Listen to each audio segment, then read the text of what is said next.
नमस्कार मित्रांनो, मी युवराज पचकर माझ्या नाणी नोटा संग्रहामध्ये आपलं पुन्हा एकदा हार्दिक स्वागत। मित्रांनो, गेल्या व्हिडिओमध्ये आपण श्रीलंकेचं 10 रुपयाचं नाणं पाहिलं होतं। आज आपण असंच एक भारतातील जुनं आणि दुर्मिळ नाणं पाहणार आहे।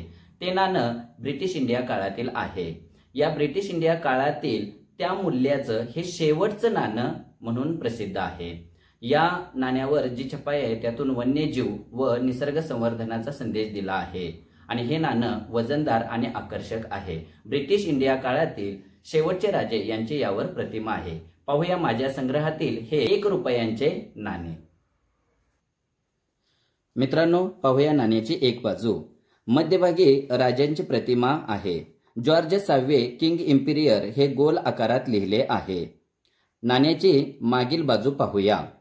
मध्यभागी वन्यजीव रक्षण व निसर्ग संवर्धन हा संदेश दिला आहे। त्यासाठी बंगालचा वाघ ही प्रतिमा आपल्याला दिसत आहे।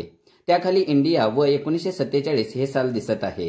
हे नाणे लाहोर येथे बनवण्यात आले आहे। बाजूने गोलाकार आकारात 1 रुपया व 1 रुपये हे शब्द लिहिलेले आहेत। नाण्याचा आकार गोलाकार आहे, वजन 10 ग्रॅम आहे, व्यास 28 मिमी आहे आणि यासाठी वापरलेला धातू निकेल आहे। मित्रांनो, हे एक ऐतिहासिक नाणे म्हणून प्रचलित आहे। मित्रांनो, आता पाहिलेलं नाणं हे आहे। अशाच जुन्या आणि दुर्मिळ नाणी नोटांविषयी माहिती पाहण्यासाठी माझ्या चॅनेलला लाईक करा, सबस्क्राईब करा आणि शेअर करा। धन्यवाद।